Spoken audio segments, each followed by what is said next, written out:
Morning, Scotty. Good morning, everybody. What are we working on? Well, I forgot. It's been so long. I forgot your name. Who are you? I don't even remember my own name anymore. I gave it up. I think I sold it on eBay and they said, no, we don't want it.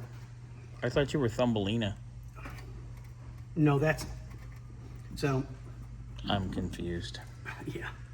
Well, back to reality. Everett! So, I forgot how difficult it is to reassemble this front end. Because you have one radiator. Great, not a problem. That once everything is tightened up for the fan, I've got roughly that much room. You have to dance the shroud Yep. around.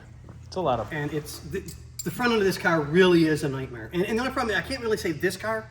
When you have a car that's this quality, they put it together with the least amount of room to do anything as a mechanic. When this car was made, the radiator was already in, and everything went up from the bottom.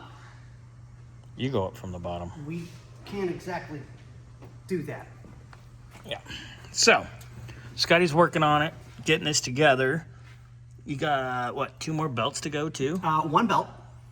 We always keep spare belts so that we don't have to call the parts store to get a belt. That's Bob over there. Yep. Boxo belts. Yep. So I've got the pollution control pump on. That's bolted into place. I got the belt on that. The vacuum pump. Looks Yep. good. So now I want to get the front end on for the fan so that I can drop the radiator in place so that I can do the alternator belt. Because I can't exactly do the alternator belt if I'm going like this with the shroud the whole time. Yeah, because it's got to go past the... Yeah. But I don't want to waste your guys' time. I know y'all have better things to do and look at this old guy playing with, tools and belts.